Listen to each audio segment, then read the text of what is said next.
Alright guys, Paul James here, and in this video I'm going to share with you a trick that I guess would be kind of borderline gray hat. Now when I talk about gray hat and black hat and white hat, I don't necessarily mean anything that breaks the law.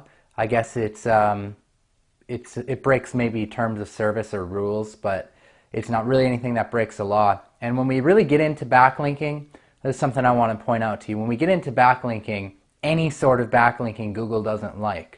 You know, they want your site to naturally rank. So any sort of backlinking they just don't like. So when I hear people talk about white hat and gray hat and black hat backlinking, I really think it's stupid altogether, because all backlinking Google doesn't like. So there really is no such thing as white hat or gray hat or black hat backlinking. So when I do say a term loosely like gray hat, I really just mean that it's more risky than other ways in terms of, you know, getting caught doing it. And getting your site penalized. Nothing bad will happen to you other than maybe you lose ranking or something like that and you fix it. So what I'm going to show you isn't really that risky, because of the fact that we're going to send these types of links to really high authority sites. So what we're going to talk about in this video is 301 redirecting. Okay? Now, 301 redirect is nothing more than a forwarding of a URL. So if I buy site.com,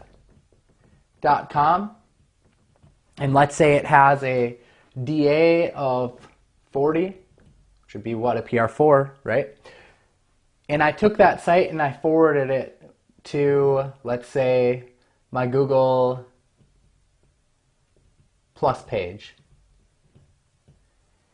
That link juice would pass through to my Google Plus page right away. So not rebuilding this site, I'm not going into the Wayback Machine and looking at what the site used to look like. I'm just straight up taking it and forwarding it. So when someone visits site.com, they don't land on a website. They don't land here and see a bunch of content and then my links are over here or something like that, like a typical PBN. What happens is they just are immediately forwarded over to whatever I forward it to, in this case my Google Plus page. So 301 redirects, you don't really want to use these to your main money site, right? So if you own a lead gen site or your client site, you don't really want a 301 redirect to them. Now, have I done it? I've done it. I do it sometimes. If I'm going to do it, I only do it like once or twice to that site, because if you create a pattern of doing this and Google catches it and they see you doing this often on the same site, you're going to get caught and your site's going to get de-indexed, and you definitely don't want that to happen to a client site. But there is a really good purpose for these 301 redirects, which is why I'm talking about it and sharing it with you. And that purpose is boosting citations. Now, citations we're going to get into. If we haven't covered it yet, or if you haven't gone through that module, it'll make more sense when you go through it. Citations are separate directory listings like Yelp or like Angie's List. And on these separate directory listings, you have your own profile page. So you can 301 redirect one of these high authority PBN sites.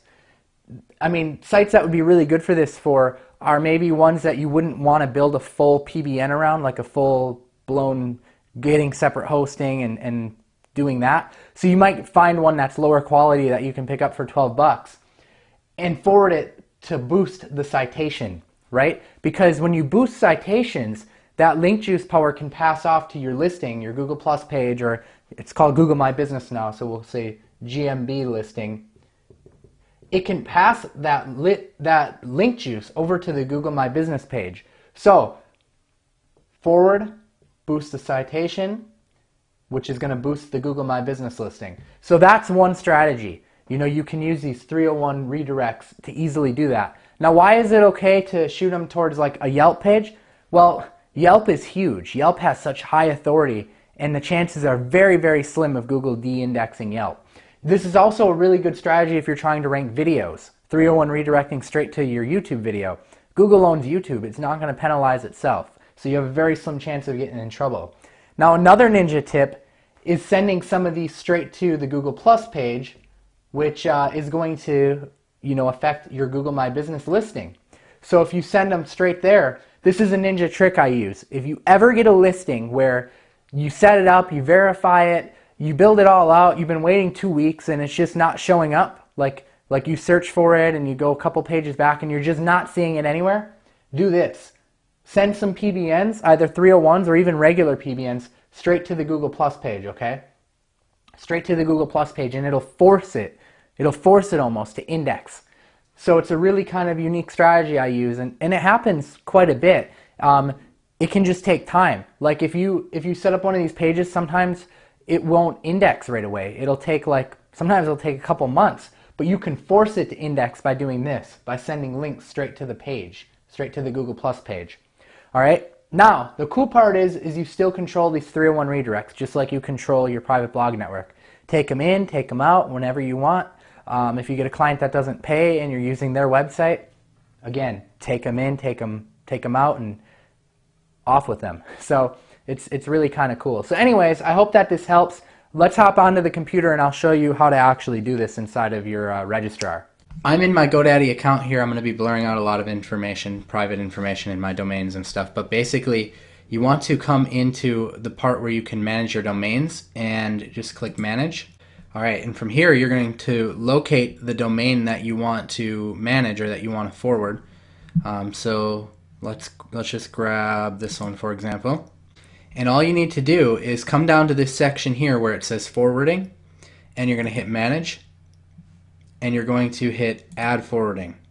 Okay, so remember I said you want to do 301 permanent, and you're just going to simply type in www. Your site that you want to get the backlink. Make sure it says 301 forward only, and then check this box and just hit add, and that's it.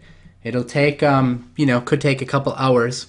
They say it can take up to 48 hours, but I notice it's usually within 5 minutes or so. And that's it. That's all you do to 301 redirect. So if that's the route you're going to go, it's that easy. Alright guys, welcome to Backlinking 101. So this is going to be a quick overview on the different types of backlinks that you should be looking for, like different metrics, and just an overview for beginners. So basically, let's cover what a backlink is. I'm sure most people will probably, if you're in this course, have a rough understanding of what a backlink is, but just in case, let's say CNN publishes an article about you, on their site. They have this article, and at the end of the article they say something like, click here to learn more about, I don't know, Joe's Plumbing. Let's say that was your article, and that link goes back to your website.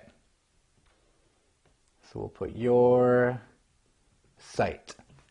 That's considered a backlink. Now, Google determines the power of backlinks and how many of them there are going to your website as a factor in who they should show higher in the search results. So all backlinks, though, aren't created equal. That's the problem. So back in the olden days, people used to look at and when I say olden days, I mean like 4 or 5 years ago, people used to look at the quantity of backlinks rather than the quality of them, and basically it was kind of a race to whoever could get more of them won. But now it's more so a factor of quality. So backlinks run on a scale called PageRank. And this determines the quality, and you may have heard of this before. It's abbreviated PR, and we're going to talk a lot about PageRank and PR, but it runs on a scale of 0 to 10.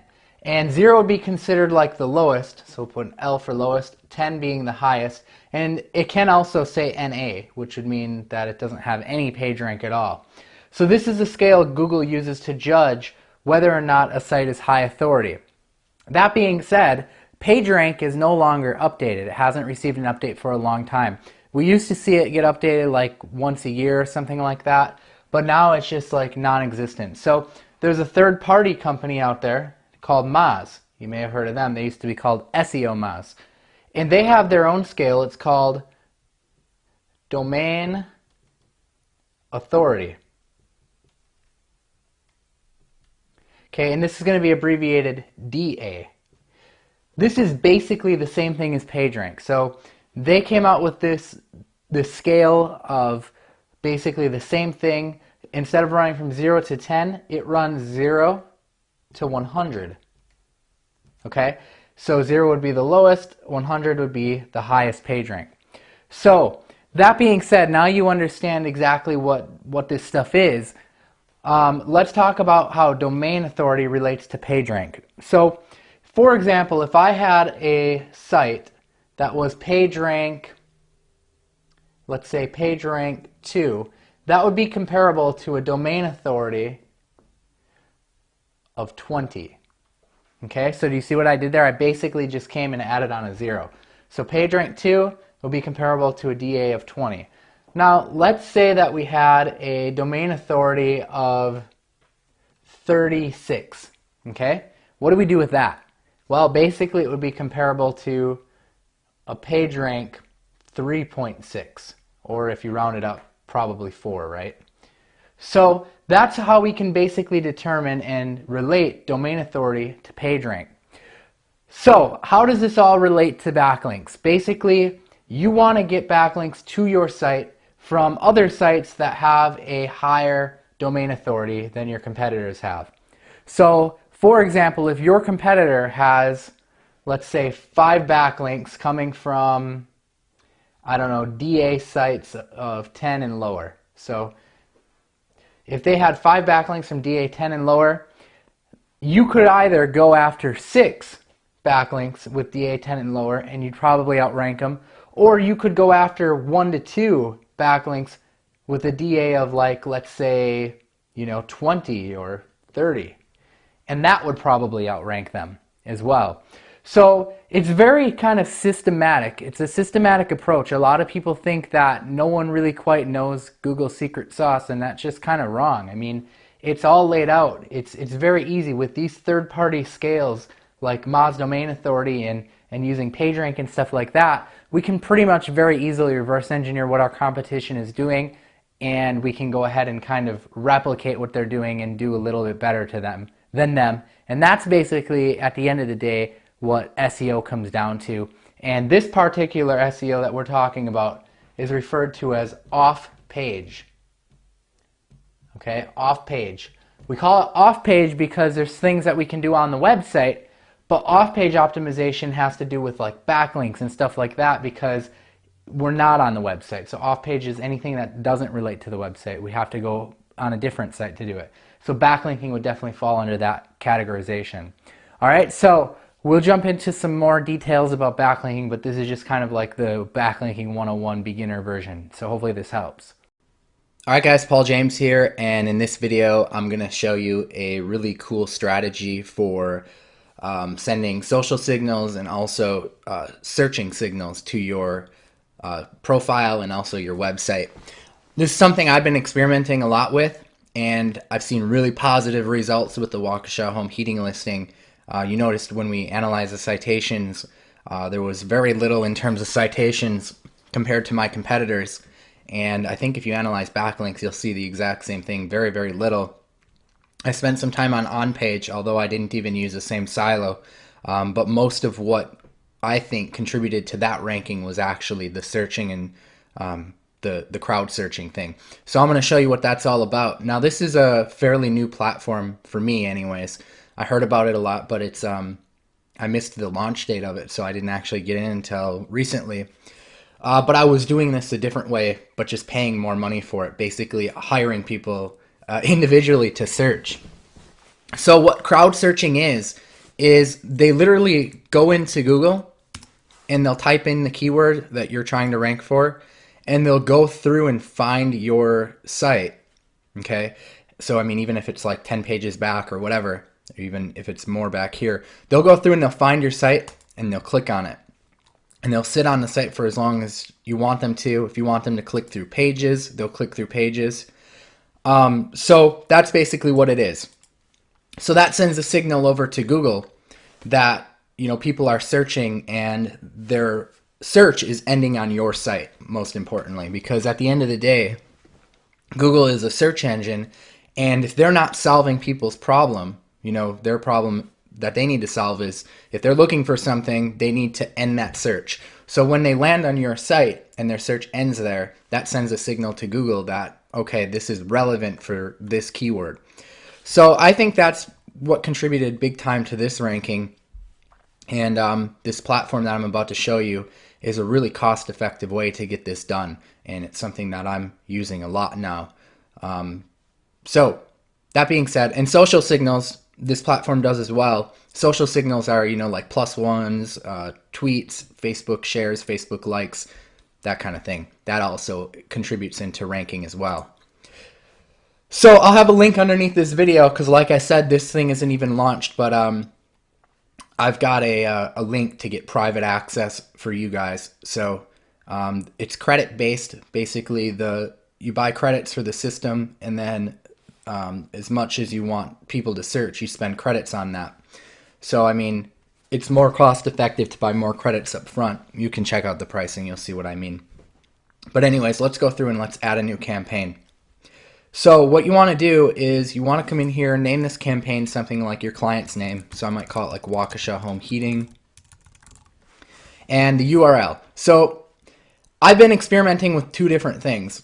Putting in the actual website, you know, just like in this case, WaukeshaHomeHeating.com. I'll pull it down so you can see it. So putting in the actual website. The other thing I've experimented with is going into the listing, going to the actual Google Plus page, and putting in a link to here. Now, when you grab this link, depending on if you have a custom domain, which is fine if you do, you know how it says instead of numbers, it'll say / Waukesha Home Heating. You can do that too. Google will give you the option, I think, at the bottom sometimes of the About page. Somewhere right here, get URL. So you can do this. It'll say google.com / plus Waukesha Home Heating. I didn't bother for this listing. Again, I figure if it's not broken, I'm not going to try and fix it. But if you want to, you can do that. But anyways, you're going to grab this link here. I think you only need to grab the first string of digits, so just test it out. Actually, that didn't work, so let's try it again. I'm going to... Let's try this. Okay, I'm going to try it in a new incognito window. I want to make absolutely sure I've got the right link. Okay, so here's the link. So do it in like an incognito window if you're logged in, and then remove the / about from the URL, and this will be like your shortest version of it. So let's try it again. Perfect. So it'll default to the post page, but I like to take the / off of it so that the link just flows, you know, right through anywhere. Is what I prefer to do. So anyways, grab that URL and you can paste that in here too. So I've been experimenting with both right to the plus page and then also to the website. I don't check this exact box. Exact means that it has to have exactly this. So I don't do that because, like I said, I don't care if they go to like the post page or the about page. It doesn't really matter. So the keyword, you know, this is the keyword you want to rank for. So if you want to rank for HVAC contractor Waukesha, then that's what you would type in here. All right, and then select the search engine. We're going to do Google, and next step. So this can take a couple minutes, so I'll pause the video while we wait for this to gather the information. All right, so we're back. This is what everything looks like so far. So we've got our campaign name, URL, keyword. We already entered all of that stuff. So geolocation browsing. Turn this on. Select your country. Select your state.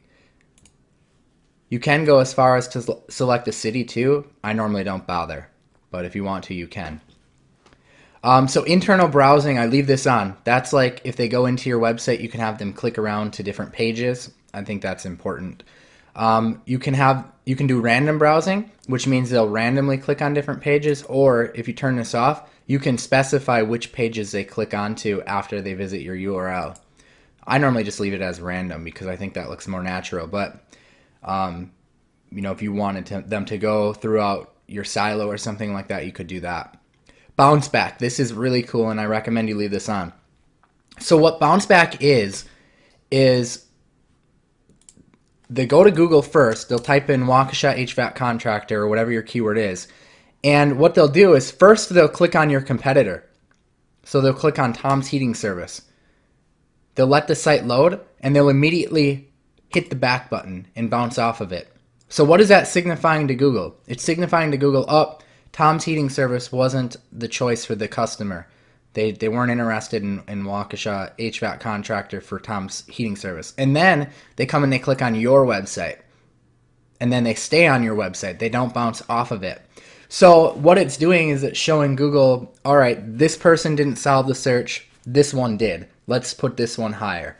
So that's kind of a cool feature. I like to leave that one on. Play video embeds is for video, so not really concerned with that. Social sharing I leave on. So you can put in how many retweets you want per month, how many favorites, how many Facebook likes, how many shares. You know, you just go in here. Depending on what you put in, it's going to tell you how many credits it's going to consume. And then Smart Rank, you can either turn this off and you can say how many searches you want per month and how many minutes. I normally just leave Smart Rank turned on. So that's it, guys. This is social signals and crowd searching. And it's a really powerful strategy that has been experimented with recently. Like I said, it's one of the huge factors of why Waukesha HVAC contractor is ranking for us. I mean, clearly you see the citation is low, the backlinks are low. The on-page is okay, but not even that great of a silo. Mostly is contributed to this. So experiment with it. It's a neat strategy, and the link is below the video if you want to get access to this platform to check it out. But it's not required by any means, but it is something that's new and something that is pretty effective nowadays. And it's great for videos too. Alright guys, Paul James here, and in this video I'm going to show you another way to find some expired domains. Now, keep in mind I'm showing you lots of different ways to show to you that there are many different ways to find them. And you don't have to use all of these ways, but you can kind of pick and choose which one you like. And just know that there's many different ways to find expired domains. Now, this particular method I'm going to show you has to do with drop domains. So these domains are dropped from the registrar. They're not on auction. They're already gone. So no one bid on them. The registrar just dropped them. They slip through the cracks, so to say. Now, there's something to be noted about these kind of domains. Some people believe that they're not as powerful because they're not indexed anymore. When it drops from the registrar, they let it go entirely. So they're not indexed anymore. That being said, they still do have backlinks pointed to them. So there's a really, really high chance that, if you analyze everything, that they could come back. If they have good metrics, good backlinks, they could come back and be re-indexed again. So that's essentially what we're hoping to do, is to find a good domain, uncover it, and hope that it gets re-indexed again, which in most cases it does. Now, these domains usually take a lot more work to find, and you're going to see that in this upcoming video. It's way more time consuming than just popping into DomCop or Register Compass and, bidding on a domain. There's a lot more work involved. That being said, it's a lot more cost effective. You can sometimes swoop up domains for like $1.99 if you use a GoDaddy coupon or something like that. So these domains are already dropped, meaning when you find one, you just go to your registrar of choice and you just type in the domain name that you found and register it. There's no auctions or anything like that. They've already been dropped. Okay, so let's hop into it here. This option I'm going to show you right now is by far one of the cheapest ways. It takes a little bit more work. I came across this method by a couple of different videos on YouTube. I was just trying to expand my knowledge of finding expired domains and did some searches, and I found some tutorials on using this tool called Qzx900 Link Sleuth. Okay, so you're going to need this tool, Qzx900 Link Sleuth, and it's going to help check for broken links. Then we're going to use another software called NetPeak Checker, and that's going to check the statistics of the domains we find. And then we're just going to see what's available. So both these softwares are free to download. The only downside of them is you'll notice I'm not on my Mac anymore. I had to switch over to my Windows device. So if you don't have a Windows machine, you can use a virtual private server. I recommend HostWinds, and I can show you a link to how to get set up with HostWinds VPS if you need to. But I keep a Windows machine around that I don't really use very often, except when I'm running software like this. So we're going to go through. I've already downloaded the softwares. I have them on my computer, and we're also going to be using SEO Quake. So it's just a Chrome plugin. So make sure you have that downloaded. And we're just going to start looking for, we're going to look for relevant PBNs, relevant expired domains in this video. And I've never really stayed relevant too much. I really don't care. as long as it has good stats, I'm fine with putting links to different stuff. And some people say that you should stay relevant. So if you want to stay relevant, this would be a good strategy to do that. But again, I don't typically try to stay relevant, and it hasn't ever affected any of my sites. So anyways, that's just been my experience. But what we're going to do is we're going to search for a key phrase. We're going to just go to Google and search for a key phrase. We're going to put in quotation marks. So let's say certified public accountant. Let's say I'm working with some CPAs or something like that. So I'm going to put that in quotation marks. I'm going to put the plus sign, and I'm also going to put links. Okay, and you could swap this word links out with sponsors, with friends, with resources. What we're trying to do is we're trying to find pages that basically have links that point out to a bunch of different certified public accountant sites. And here's what we're going to do. So if that doesn't make sense, you can just copy my format. Keyword here, followed by links. All right, so we're going to search, and then we're going to switch some things around. So we're going to go into search tools right here. And right now it says anytime, and we're going to change that. We're going to make this to custom range, and we're going to go back in the past and search Google in the past. And the reason why we're going to do that is because we want to find sites that have already expired. So if we're searching in today's present day, chances are those sites are going to be active. So we want to find sites that are expired. So let's go back in time. Let's go to like maybe 1999 to 2003. And you can try any date range. I mean, you can even go back, 2010 to 2012 or whatever, but I'm just choosing this one. And this is all off the cuff. I may not even find anything doing this with you, but oftentimes I find a lot. Okay, so here's what we're going to do. We're going to wait till this loads here, all right? The PRs load. And actually what we're going to do is we're going to go into the settings too, and we're going to switch some things around. So we're going to come over to this gear icon here, and we're going to hit search settings.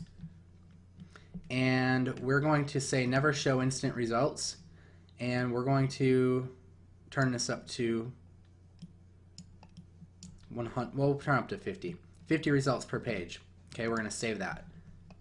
Okay, so what that means is now it's going to show, instead of just showing the top 10, it's going to show the top 50, which is what we want, because we're going to look at which pages have the highest PR. So I need to wait till SEO Quake loads all of the PRs here underneath each one. So you can see it still says wait on some of them. So I'm going to pause the video until those all load. It's going to take, a minute or so. Okay, so it took like 30 seconds, but we're all loaded up. So again, we're going to try and grab sites with the high PR and check out how many links they have on these pages. So what we're going to do is we're going to come up by SEO Quake, and we're going to sort by highest PR. And this is why it's helpful to show 50 results, and you should even show 100. It just would have took longer, so I didn't want to wait too long. So I just did it to 50. But come down here, we're going to sort Z to A, which is going to be highest to lowest, because we want the highest PR sites to show up here at top. And what we're going to do is we're going to open up each of these sites. So I'm going to open them in a new tab. And let's just look. We're looking for sites that have a lot of links on it. Okay, so that one doesn't have many links. We could still try it, but I want to see if I can find a site that really has a lot of links to show you a good example. Okay, this one has a lot of links on it. And could even maybe go into each individual page, but let's just check this out and see what it does. So what we're going to do, the idea is if this is a PR5 site, chances are one of these other sites that they're linking to are going to be expired, and they're going to be getting link juice from a PR5 site and possibly a lot of other high PR sites, which means it's probably going to have a high domain authority, right? So we're going to see if it's expired, and if it is, we're going to go and scoop it up. And we can scoop it up. It'll already be dropped, so we can scoop it up for just $9, or if you use a coupon at GoDaddy, even like $1.99. And you're still going to get all the benefit from all that link juice, and it's going to re-index just as if it would normally, which is awesome. So let's take this link that we just clicked on. We're going to copy it, and we're going to open up Xenu Link Sleuth.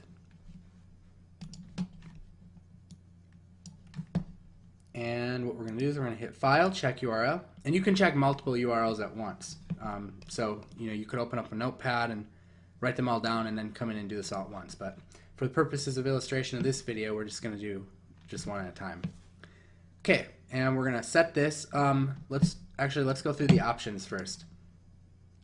We're going to go to Options, Preferences, and this is how I have it set up. I want it to report the top 3 broken links. Then I want it to report FTP and Gopher URLs, valid text URLs. Treat redirections as errors. You can leave this set up as 30, and then I just leave maximum depth set up as 999. Alright, so we're going to go to File. You can pause the video too if you need to write those down. Check URL. We're pasting in the URL that we grabbed, and again, that was from this page. We just grabbed a site that had a high PR that we found right here, grab the URL, and we paste it in here, and we're going to hit OK. Okay, now what's going to happen is Xeno Link Sleuth is going to go through the entire site, and it's going to check all the URLs, and it's going to find any links that aren't able to be found. So I'm going to pause this while this loads. Alright guys, so I stopped it after about 15 minutes because it was just taking really long, and this must be a really huge site because usually it doesn't take that long. But anyways, I just hit the stop button. You can do that too and stop anytime you want. What we're going to do now is we're going to start by status. And the ones we're looking at that we're interested in, and there's a lot of .gov sites. Obviously we can't look at those, but we're looking at any of them that say no such host. Okay, any of the ones that say no such host. Alright, and what we want to do with the ones that say no such host, obviously the ones that are even worth checking, like we can see a lot of these are government sites, is we want to see if they're actually available. So the way we do that is you can just go on one of these bulk search tools, bulk domain search, and you're just going to punch them in here and see if they're available. Now you can actually export this whole report by coming up here and hitting export to tab separated file. But since we're just doing this as an example, we'll just go ahead and copy the URL each time. Alright, so let's copy that one there. We're just going to do it on a bunch of different lines. That one looks like we could do that one, so hit copy. Try this one. This one. Okay, so these could be a lot of potential sites.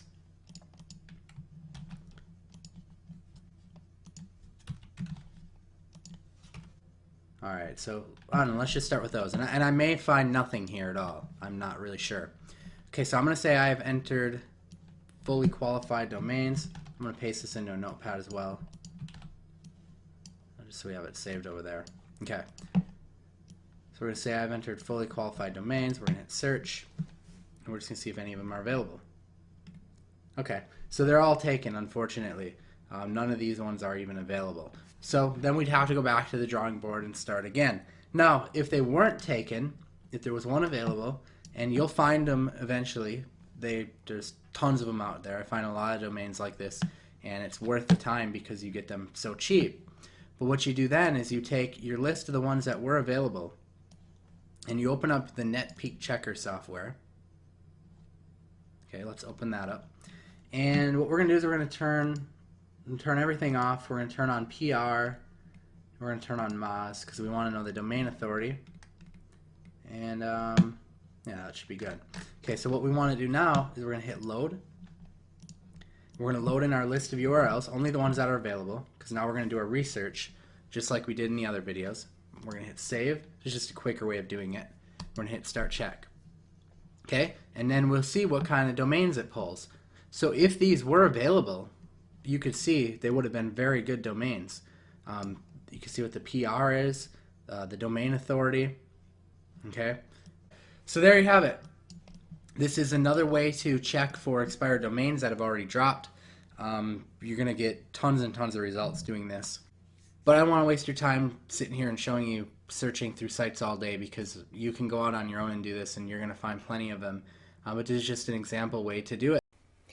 Alright guys, so we're going to get into the part of the course where we start talking about PBNs, which stands for Private Blog Network. Now, a private blog network is basically a network of sites, and it can be as big or as small as you want it to be. Like, you can build it as you go, buy one site, use it to backlink, buy another site, use it to backlink.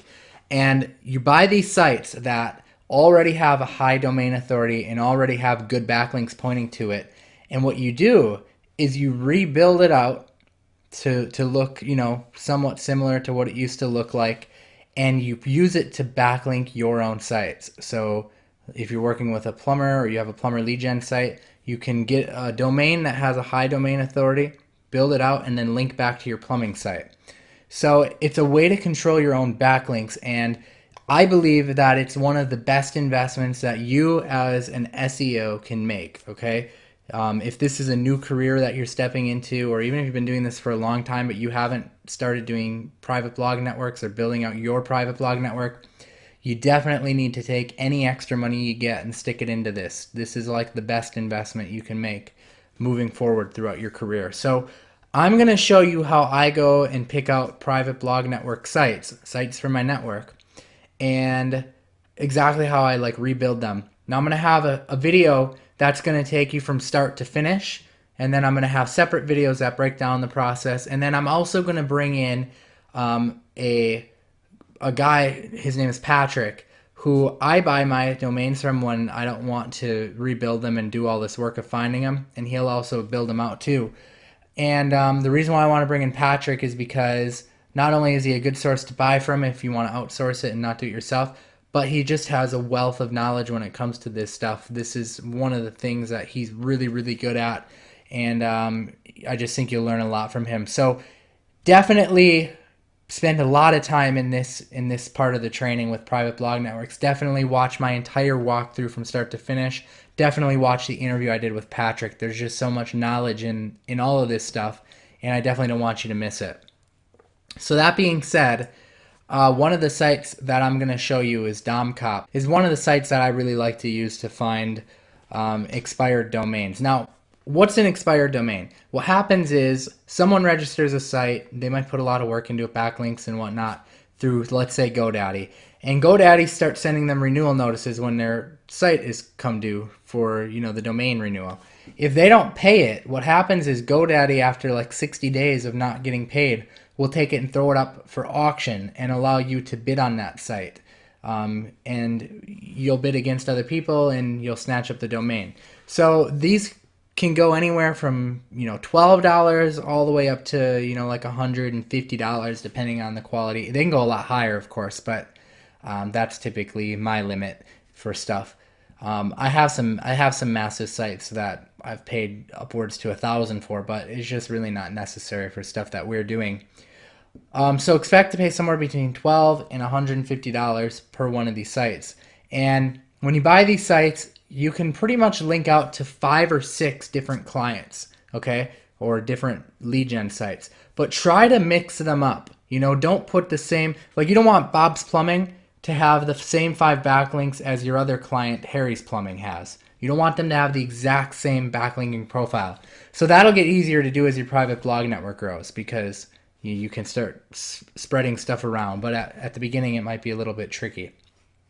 All right, so you can come up to this expired section, and again, you can watch a video on DomCop to learn more. I think I have one recorded that you can watch. Otherwise, this is the basic overview. Come to expired. You can just hit enter up here in the search bar to search, or you can search for something keyword specific. You might be able to find something keyword specific, you might not. And then we're going to do show filter, and I'm not searching keyword specific, which brings me to another point. Some people believe that you need to keep your site relevant. Like if you're trying to rank a site on health, you should get only private blog network sites that relate to health. I don't do it. I haven't had any problems ever. Never had a site de-index. I've never had any sort of penalties. So that's just how I go about doing it. If you don't want to do that and you want to stay niche specific, you can try to, but I think it'll be pretty hard. But for me, I just didn't do it. All right, so here's what we're going to do. I want a domain authority of at least 10, so I'm dragging my scale over to 10. I want a citation flow of at least 10, and I want a trust flow of at least 10 too. Okay, these 3 metrics are the most important to me right now. Domain authority 10, citation flow 10, trust flow 10. All right, so that's really important. So from there, I'm also going to make the domain authority, instead of going all the way to 100, I'm going to drag it to somewhere around 40, because realistically anything over 40 is going to be really expensive. So let's do that too. All right, so we're gonna hit search again and update our results. All right, perfect. So here's what we're gonna do. We're gonna just go through and look at these sites, and the first thing that we're gonna look at, I mean, obviously, you don't want something like this. You know, it has Viagra in the name. You know, that's asking for a penalty from Google. So you don't want something like that. You don't want something that's keyword stuff like an exact match domain, not for your private blog network. So you want something that looks more natural. So, you know, go through them and determine that part first. All right, and again, your metrics are right here. You've got your Moz domain authority, you've got your citation flow and trust flow. You want them all above 10. All right, so, and you can change your sorting options too. Like I had it sorted from highest to lowest, and here's from lowest to highest. So you can sort it, you know, multiple different ways. I'm just gonna scroll through and see what we can find here. All right, so I found this site, and I'm going to take it. It's got an 11 domain authority, 21 and 19 for the trust flow and citation flow. Now, the closer these two numbers are, I've mentioned this before, the closer these two numbers are, usually signifies the better their backlinks are. So when I see these numbers close together, that usually signifies to me that it's probably a pretty good domain. So I tend to like to look at that as well. Okay, so I'm going to grab this Urban Dog Walker site, and the first thing I'm going to do is I'm going to head into Google, and I'm going to hit search, and I'm going to see if it's indexed. So what I want to see is when I type it in, I want to see it pop up in the results here, just like it is now. If it doesn't pop up, usually signifies that it's de-indexed or under some sort of penalty. So you definitely want to see it pop up. Okay, once we hit that aspect of it, then I'll pop into Majestic, and I'm going to search for a few other things. So let's put that HTTP www dot on it. Let's see what we can find in Majestic. All right, and you'll want to test out different ways of searching this, like with the HTTP or without it, might show different results. So search them different ways and see which one's bringing you back the most results. Okay, so I can see that this isn't going to be something I'm interested in because the ratio of external backlinks to referring domains just isn't much. I mean, essentially they've only got backlinks coming from 2 different domains. So why wouldn't I want to go after that? Well, if it were to, let's say, lose one of those backlinks, right, that would be a problem because it's going to lose most of its link juice and most of its power. So not something I'm interested in. I want this to be a little higher, and I want it to be closer together. So let's keep looking. All right, I'm going to try this one, farming around the country. Domain authority of 18, trust flow and citation flow of 20 and 16, so pretty close together. So let's go ahead and check this site out. All right, it's indexed.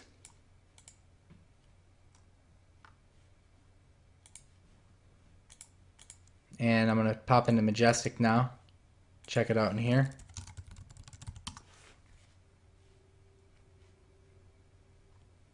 All right, 4 referring domains, 9 external backlinks. Okay, I mean, it's better than the last one. So next thing I would want to do, if I was interested, I still would personally like to see a little more backlinks in there, but for the sake of saving time, let's go and check out their backlinks. So this is something Patrick's going to talk about, this Moz toolbar up here. What you want to do is you want to go through their backlinks. So click on the backlink tab and start opening them up and actually looking at them. And you want to look at the page authority, right? You want this to be above 10. So look at the page authority, and if you look at their backlinks and their page authorities look good, I mean, these are actually really good backlinks that are coming from there. Page authority of 36, page authority of 31. So that's a really good sign, actually. So although they don't have many backlinks, the backlinks that they do have are really, really good. All right, that one's not popping up. So I think you kind of get the point. So those are some of the things that I would check. Let's go back to the summary. There's another thing I want to check too, and that's the anchor text. So what you want to look for in the anchor text is, again, you want to look for any bad keywords, like stuff that has to do with like Viagra or porn or something like that. It's going to be a no. Also, you don't want to see all of the anchor text leaning towards like a specific keyword. Like if they were trying to rank for dog training, you wouldn't want to see like 80% of the anchor text profile using dog training. So I mean, it's pretty spread out here, so it looks okay. Farming around the country.info, if they're using like their URL, that's good. Or if they're using like the company name, that's also good. So this is kind of exactly how I go about doing it. Nothing too fancy here. It's just time. It just takes time. And I'm going to show you another site that you can go and you can kind of do the same thing with. But this is the process we go through. Now, let's say you determine that all that looks good, right? You like the stats, you like the backlinks coming off of it, it's indexed, then you want to take it and put it into the Wayback Machine, okay? So the Wayback Machine will reconstruct the site in the form of pictures. It'll show you pictures of what it used to look like. So go back in time and open up some snapshots. These are all different snapshots of what the site used to look like, and sometimes it'll actually show it to you. So let's open it up and take a look. Okay, looks good. I mean, there's nothing wrong with this site. Now if I were to come here and this is full of, you know, some kind of spam, or it was all in like Chinese writing or something like that, I tend to stay away from that. But this looks good. Alright, so we'll wrap up this video, and I'll have some more advanced videos on some other things that you can do along with the walkthrough. Definitely watch those. Watch that interview with Patrick. That's really good as well. And definitely think about starting a PBN. Definitely the easiest way to rank by far. It's something that takes some money to start up, but once you've got it going, I mean, I've had clients where I take them in and I literally plug them into my network and they're ranking within a couple weeks. It's pretty insane, actually. Alright, so we'll go ahead and wrap up this video. Thanks again. Alright, Paul James here, and we're back. We're going to talk about rebuilding out to PBN, and I figured that the best way to make this video would be to kind of make one video where I go through the whole process just as if I was building out one of my own PBN sites. Now I realize by doing this I'm probably not going to be able to use the site that I build out with you guys today, because I put my sites at risk, because everyone's going to be able to see them and see my PBN, and I risk that someone, you know, sees it and the footprints are unveiled from it. So I'm probably not going to be using this site, so it's pretty much just going to be wasted for me. But I think it's important that you see how I build these PBN sites. So here's a site right here. It was a expired domain that I picked up, and we're going to go through and show you how we do this. So if you want to add privacy, the first thing, if you remember, was to block out your footprints. And you should do this even if you're 301 redirecting. You can either add privacy to your domain name, which is one way to do it, but this costs like $10. So you would click to add privacy here, and then it's going to pop up and give you the option to do this private registration right here. Okay, so you could do that. You could pay for it. It's like $9, and then not even worry about the next step that I'm going to show you. Or if you want to save yourself some money, you just come into where you manage your domains here on whatever hosting provider you're on, or whatever registrar you're on. I'm on GoDaddy. And you would click the domain, and what you're going to do is you're going to go under the contacts, alright, and you're going to hit edit all contacts. Okay, and here's what we're going to do. We're going to pop into fake name generator. We're going to hit generate, and we're just going to use one of these fake names. So we're going to come in and we're just going to copy and paste the information back and forth. And this is probably considered a little bit gray hat, I would say. So if you don't feel comfortable doing this, then don't do it. But this will definitely save you, you know, $10 a year each time you do this, versus having to, you know, pay to get that privacy every time. And I imagine I'm going to be doing a lot of editing to block stuff out, so if you see a lot of blurring on the screen, that's why. Alright, we're going to grab the zip code, we're going to grab the phone number. Alright, and I don't know if the hyphens are supposed to be in the phone number or not, so I'm just going to take them out. And then the email. We even want to cover our tracks there. Alright, there we go. Okay, so we're going to hit OK. Great. So let's let this load and then I'll refresh it and see if that information changed. Alright, so I've just refreshed the page, and as you can see, all of the information changed. Now, I probably want to change back the billing so that the billing information is still my own information. So I'm going to go in here and edit the billing and change just this one to my name. Everything else, technical, administrative, registrant, that can all be the fake name generator. But under billing, I want this to be my real information so that I can manage the billing, and no one's going to be able to see this other than GoDaddy, so we don't really care. And make sure you don't check this box to use for all contact types. So I'm going to pause this video now and update that, and then we're going to keep moving forward. Alright, so I've just updated that. You can't see it here yet. It still shows the old information, but that takes a couple minutes to show up. So sometimes when you do this, you'll get a little notification up here where I'm moving my mouse, and it'll say that you need to do a whois verification. Basically, they send a link to the email, the one that you pasted in here. So if you get that, I didn't get it luckily, but if I did, all I need to do is come in back into Fake Name Generator and click here to activate my email address. And what it's going to do is it's going to say waiting for emails. And if an email actually does come from like GoDaddy, it's going to pop up right here, and you'll be able to click it and verify it right away immediately. So that's pretty cool. Alright, so now that we have that sorted out, let's go back into the settings here, and we're going to actually head into Google. So let me go to google.com, and we're going to search web hosting talk shared hosting. You remember we already did this in the other video. We talked about shared hosting. I believe we did. If not, then we're talking about it now. So we're going to shared hosting offers. We're going to click it, this top one. And what we're looking for is a web host. We want all of our sites hosted with a different web host, okay? Because that's going to make sure that everything is just separated nice. And you can see there's a lot of good deals on here. This one's $20 per year. I mean, you can just go in and look at each of the threads. This one's $1.80, probably $1.80 a month. There's even some 99-cent offers in here as well. This one's $3.15 a year. So, you know, just go in here and pick one out. And you want to try to go with a different one each time. So $9.95 a month is pretty expensive. I normally like to go with something really cheap.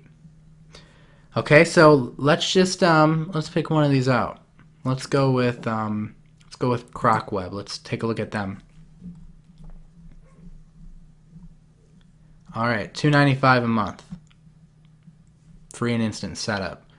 That looks pretty good, and I could get cheaper than this. There's ones on here that are 99 cents, but just for the purposes of demonstration, we'll just go with this one. So I'm gonna hit order now. All right, and we're gonna say, and all these are gonna be a little bit different, so you kind of have to just use common sense. But I'm gonna say I will update my name servers on an existing domain. Okay, so I already have a domain. So let's go ahead and type in the domain name now. So this is it. It's the expired domain that I picked up. And we need to put the .com over here. We're going to hit click to continue. Alright, so they're saying they're charging me $5.95. And that's because I'm going to add that to cart. I'm guessing there's a promotional code in here somewhere. So let's see. Yep. Host me. So here's a promo code. You got to look for these in these threads, and then you come over here and punch in the promo code, and yeah, there it is. Alright, 238. Good. So we're going to, oh, if that's a one-time, oh, that's off the first one. So I don't know if the $2.95 is if I pay for a whole year or what, but anyways, that's fine. So we're gonna hit checkout, and we're gonna check out. So I'm going to fill all this stuff out and complete my order, and then I'll come back with you. And you can fill this stuff out with your regular information. If you're really paranoid, you could use fake name stuff here as well. But I personally don't think there's any way that any of this could be tracked. I've never had any problems using my personal information on my web host because no one can access your web host details other than your web host. So that's what I'm going to go ahead and do. Okay, so I just want to show you I chose to pay by PayPal, so I'm going to have to go and click this checkout button or subscribe. I recommend subscribing to a PayPal payment plan whenever you can so that they automatically bill it each month, because once you start getting like 5, 6, 7 PBNs, and I've got a ton of them now, way more than that, but once you start getting a lot, it becomes very hard to keep up on and pay them every month. So if you can subscribe using the PayPal button here, that's usually your best bet. But I'm going to pause the video and I'm going to check out with PayPal. Alright, so I checked out with PayPal and then I went and checked my email, and I got a bunch of emails, like 5 of them. But one of them said new account information on it, so that's the one that you're interested in. And again, I'm going to be blurring all this stuff out probably. By the time you see the video, I'll probably delete this account entirely because I'm not going to be able to use it after I show you guys in a video. But anyways, what we're interested in is the name servers. For now. So here's the name servers. We're going to start by copying the first one, and we're going to go into GoDaddy again under our domain where we were managing it, and here's where it says name servers right here, and we're going to hit manage, and we're going to make sure we have custom name servers checked. Okay, it's asking me to do the to verify my email now, so let's pop back in here and check this out. I'm going to resend it and see if we can get it over there. That's why you want to make sure you leave this open.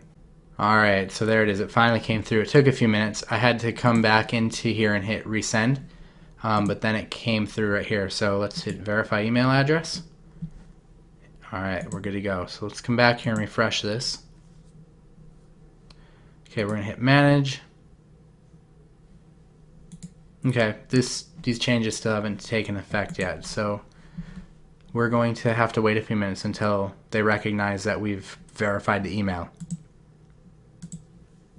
Alright, so I actually went back in and logged out of GoDaddy and logged back in, and then it worked. So we're going to go ahead and edit the name servers now. We're going to paste in the ones that came in this email here. There's just 2 of them. That was the wrong page. I reloaded it over here, so there we go. Alright, added the name servers, and hit OK. We're going to save them. Okay, so these changes can take a little while. Again, you know, you'll see it update here when it takes place. So I'm going to wait until those changes take place, and then we'll resume the video again. Alright, so now that the changes have taken place, you can see right here my name servers are updated. And it could still show that they're updated and not work, and if it doesn't, you just have to wait until it does. It can take 24 to 48 hours. The way you'll know whether it works or not is if you just try to go to your URL. It'll either work or not work. So now we're going to go and we're going to log into our control panel. So let's click this control panel link, and there's some login details right here.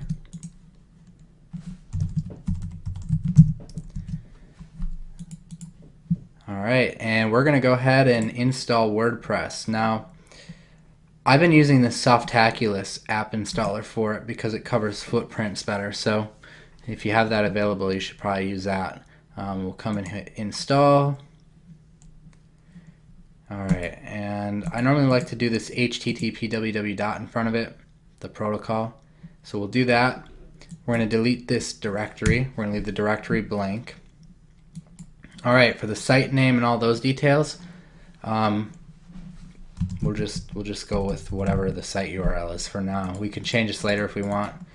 Just do, there we go. Alright, and we're going to pick out a username and password, and I'm going to limit login attempts. So I'm going to pick out a username and password, and then I'm going to hit the install button. I'm going to pause the video for this so that I can pick out a password. Alright, so there we go. We're good to go, and now it says we can access the site here. So if it works, it means that our name servers are updated, which it did work for me, so I'm good to go. If it didn't work, then I have to just wait, and it could take up to 2 days. Okay, but it worked, so I'm going to go ahead and log in.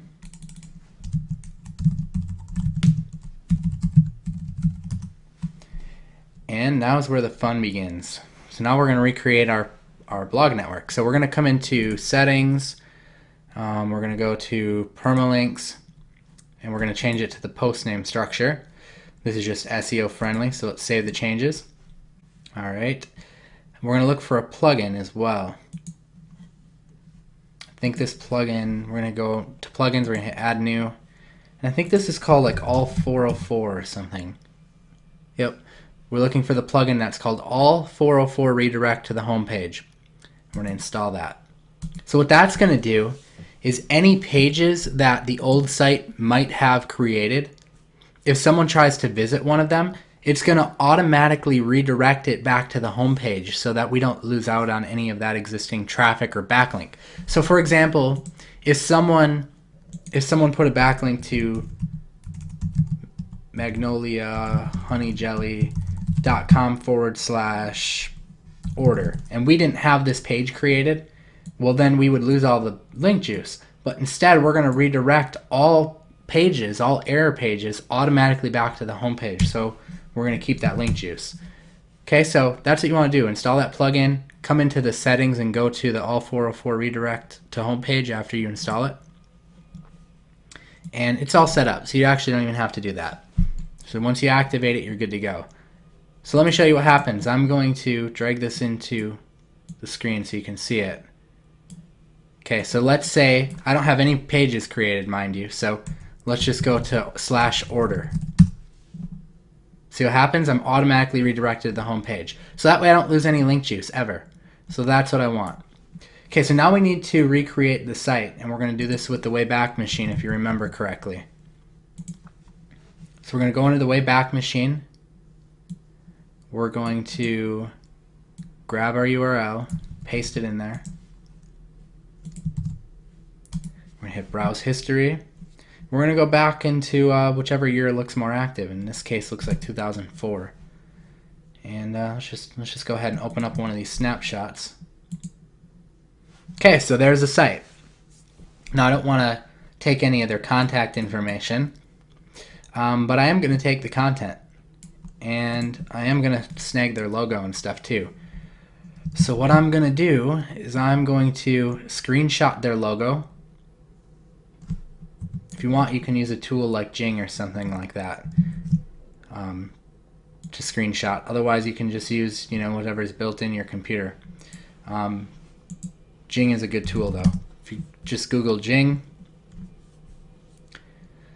you'll see it right here. You can download it for free, and it lets you add snapshots. So if you want, you can snapshot a logo and then you can upload that. So I'm going to find the logo that I just snapshotted and open it up in Photoshop, because I'm going to have to edit out this stuff. And if you don't have Photoshop, don't worry about it. You'll just have to use Microsoft Paint or something like that, or just don't snapshot only part of it. Like for instance, I could just snapshot this. Maybe that's what I'll do. I'll just snapshot this. We'll forget Photoshop.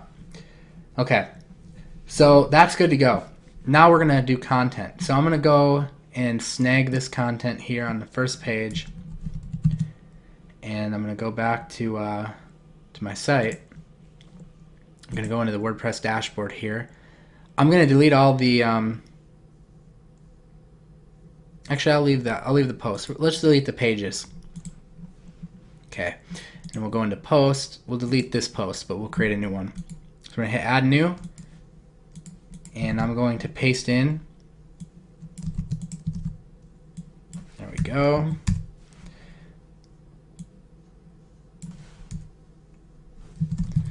And I'm just deleting any links or anything that doesn't make sense. So there we go. There's my content. Some people go through the process of actually rebuilding out content. You could go into iWriter or whatever, and you could have content rewritten if you want, but I just normally grab it from the Wayback Machine if I'm able to.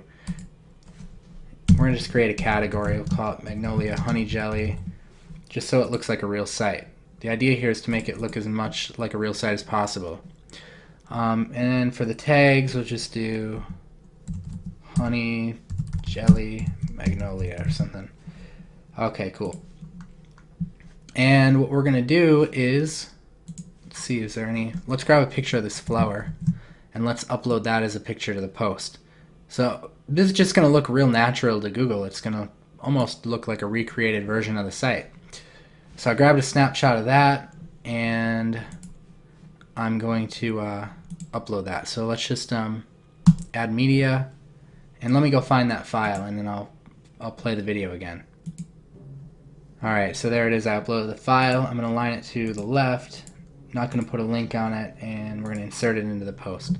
Alright, so there we go. That looks good. Let's publish it. Okay, so we're going to go and we're just going to, make a few more posts like this so that the site has content. You don't want to leave this generic theme on here either, so you want to go find a good theme. So put a different theme on each site. Just go into Appearance and Themes, hit Add New, and then just search through them. I mean, you can search through, whatever is here if you want. You can go through popular or latest. So let's just try some of them. Let's try this one.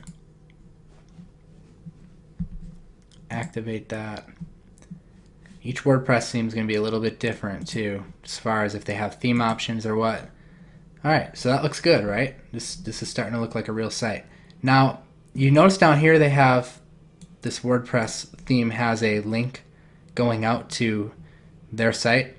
I don't know if it's against terms of service or whatever to delete these links, but I like to delete them personally. I come into the editor, and normally you can come down to the footer, because that's link juice going out to someone else's site, and that destroys your link juice going to your backlink. So I normally like to come down and edit this thing that says footer.php, and I try to scroll through this code. Now, I'm not a programmer by any means, but usually you can find the code where it says like where that link is. So just kind of look at what it says: solo WordPress theme by IdeaBox. Let's see if we can find any of that in this code. All right, I'm guessing this is it. It says oh, right here. Here it is. See the ahref, and it says solo WordPress theme by IdeaBox. So I'm just gonna delete in between these two p tags. And what I recommend you do is just, if you're not sure what to do, save this whole file, copy and paste the whole thing into like a notepad or something on your computer, and then that way if you mess it up you can just repaste it back in. But I'm fairly confident that if I delete between these two p tags, because I see the ahref tag and then I see this stuff, that it's going to delete that link. So I'm going to try that. I'm going to update the file, and then I'm going to refresh and see if that deleted it. Yep, it's gone. See? So now we're not losing any link juice. That's good. Okay, so we're going to create more posts. We have our WordPress theme on here. Things are looking good. Let's put our logo in too. You usually can put your logo in under Appearance and under Customize. And it's usually under the header settings. You can hit Add New Image. So let me go find my image and I'll add it in there. Alright, so I found my image. You can see it right here, and I'm going to hit Select and Crop. Alright, so unfortunately this theme only allows me to show a portion of it, so I'm going to have to decide now what I want to do. If I want to leave the logo out or not. I'll just leave it like this. So I'll crop that. That looks good enough. And let's save and publish. Alright, actually that looks really pixelated. I don't like the way it looks. So I'm going to choose to hide the image. But normally I would try to put in a header on the site if I could, so that it looks like a legit site. But I think even still it looks pretty good. So I'm going to choose not to on this one. But if I was going to, that's the way I would do it. I would just want to look for a more appropriate size image. So let's go back to the post page. And now let's start to look through the site here and see if we can find other content. So down here I see a history page. So let's click that and see what we get. And this is how I rebuild out all my private blog network sites. Okay, cool. Awesome. Lots of content here. This is what we want to see. So let's copy this content, go to the post page and hit Add New. Perfect. And we'll call this history just like it was. Let's select a category, and then we'll just put history for a tag. Let's publish that. If we wanted, we could try to put another picture on that post, if there was one. Don't look like the pictures aren't showing up, and that sometimes happens, so won't put a picture there. Could put a YouTube video even if you wanted, if you could find a generic YouTube video about the topic. All right, let's look at the flavors page. Awesome. And we got a picture too. So I'm going to grab this content. I'm going to create another post. Call it flavors. I'm going to screenshot this. So if you have Jing or whatever, screenshot it and then upload it in your post. Okay, so let me go find that picture and upload it. Okay, I've uploaded my picture. I'm going to align this one to the right just to make it a little bit different. We're not going to link it to anything. We're going to insert it. All right, let's see. Tag this one as flavors. Add the tag and publish. Okay, so I could keep going. The bottom line is I just want to make this site look as complete as possible. I maybe would put 3 to 5 posts, maybe 5, just to be on the safe side. If you see these dates on your posts, I normally like to switch that too, if they all say the same date. The way you can do that is you can go back to your dashboard, go into posts, and then hit edit on your post. And right here it shows published date. You just hit edit on there, and you can change the date to whatever you want. So we can change this to 2014, just put a random date. There we go. So let's see what the flavors date says. Okay, see flavors now says different. All right, cool. So now we're all set to use this site for backlinking now. We can use this as our own personal blog network.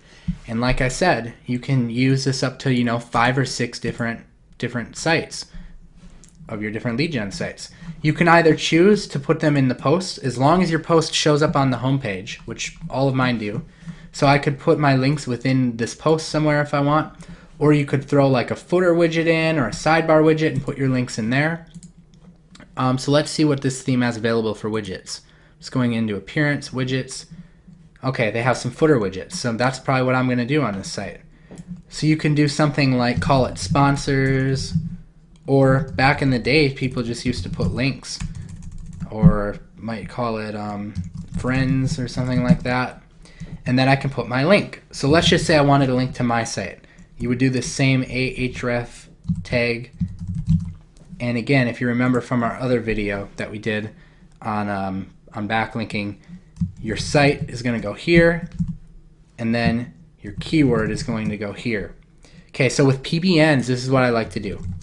So let's just say I'm using my site, pauljames.com. Put in my site, and for the keyword, I like to do 80% of the time, I like to do my site again as a keyword. And then 20% of the time, I like to do brand names. So I would just say like Paul James. Brand names or keywords, I should say. So maybe my keyword is internet marketing, right? So then I would put it like that. So let me show you the difference. So 20% of the time, you're going to do a brand name or internet marketing, which here's what it would look like. Brand name or keyword, I'm sorry. Let's refresh. That should be a footer widget. There it is. There's my link. Okay. So 20% of the time I'm going to do something like this, keyword or brand name. And then 80% of the time, which is most of the time, I'm simply going to put in the URL for the keyword like that. So let's see what that looks like. See? And the link will go to my site. Now if I wanted to backlink to another site,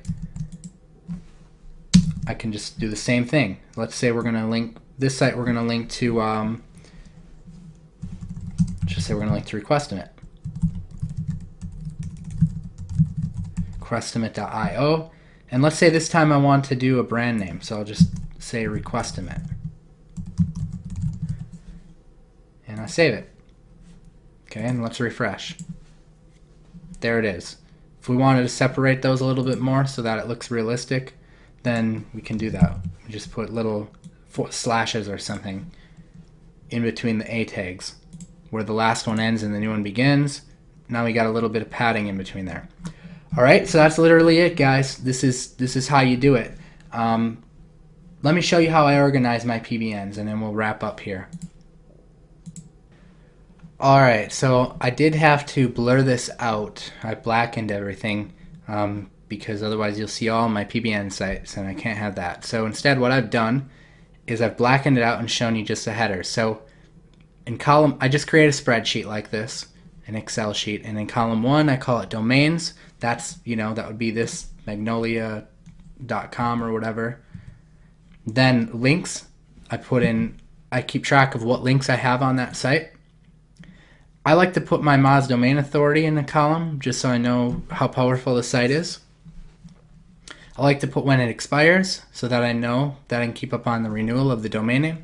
Then I put in which registrar it's under, like GoDaddy, and my user and password to them. Then I put which host it's under, and then my host user and password.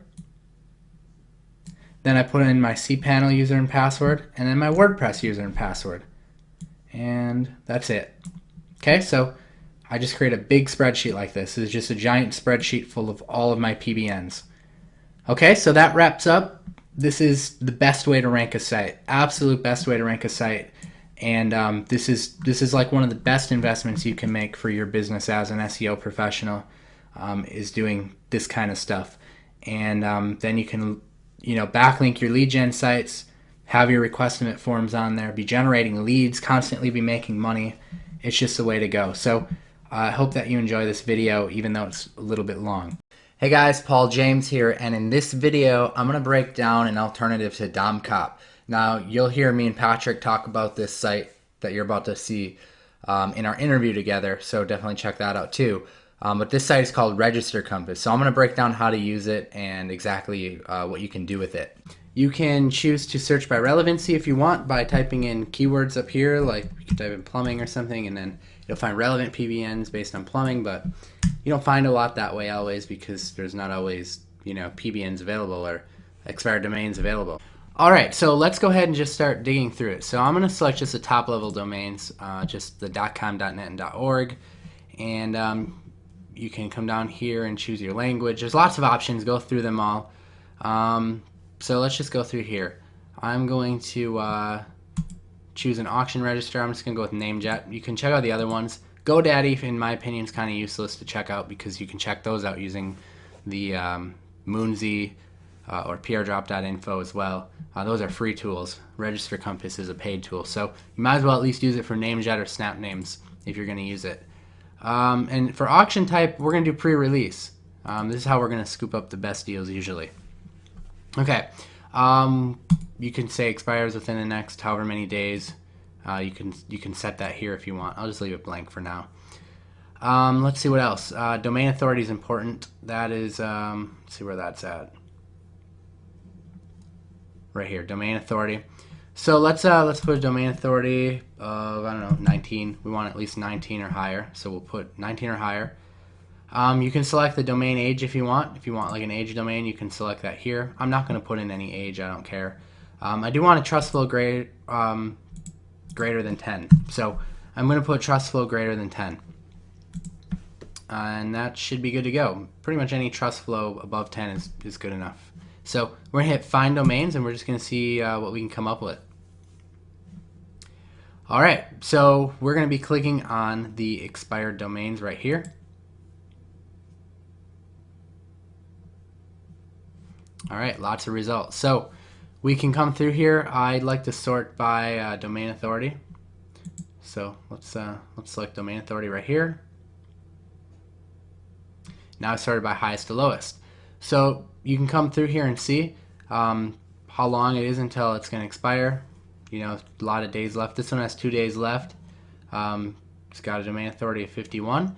So we could go through and we could just go through our search, go into Majestic and check out the stats. Go into Wayback Machine and check that out. And then if we decide that it looks good, we would click on this little pin, or not the pin, I'm sorry. We would click on the info button. That's going to pop up a new window for us. And we can come down here and hit place bid. And that will allow us to bid on this auction. And minimum bid $69. There's no bids on it yet, so we'd have a really good chance at winning it for just $69. Alright, so that's Register Compass. Pretty cool tool, very helpful. And if you're looking to pick up domains that haven't dropped yet, still indexed and all that good stuff, then this is a very good route to go. and I'll leave a link for Register Compass below the video. Alright, so if you paid attention to the backlinking module of the course where we went in and we stole our competitors' backlinks from Majestic to use for ourselves, then you're probably wondering what's stopping your competitors from doing the same thing to you, right? Well, this is what this video is about. There's a plugin called Spy Systems, and what it is it's basically a plugin that bans certain bots from crawling your sites. Bots like Majestic, for example. And it's kind of cool because you can load your own settings in them if you want to get more advanced, or you can just use their settings. You click this Load Our Settings button, and it'll automatically load in all the common ones, which will pretty much keep you covered. So I recommend picking this plugin up. This is optional, but it's definitely, if you're entering a niche where you're afraid someone might be crawling your site and stealing your backlinks, this will keep them out. This will keep your PBN safe, your backlinks safe, and no one will be able to see them. So you come in here, load the settings, turn on hidden mode. This will rename the plugin folder so that you don't have any footprints, which is smart.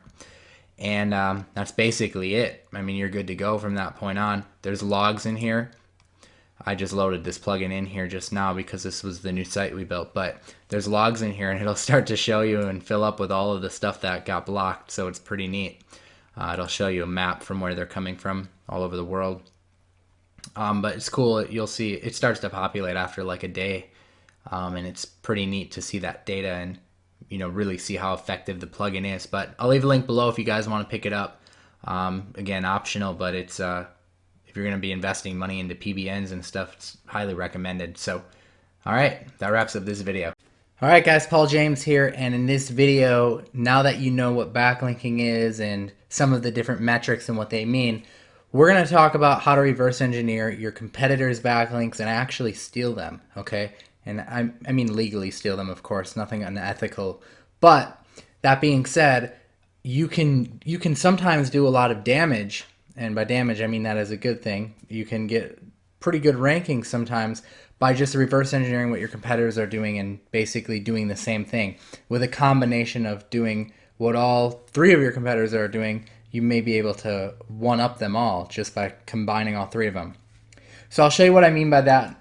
You'll want to have a spreadsheet handy for this, and this is just really easy. This is something really easy that you can do. It might not be enough to get you ranked in all cases, but in some scenarios it might be enough, so it's worth a shot.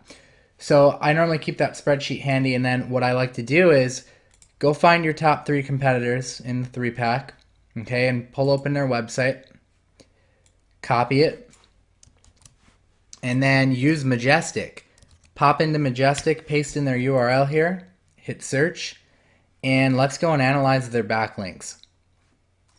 So what you want to do is you want to just open them up in separate tabs, go after a few of them,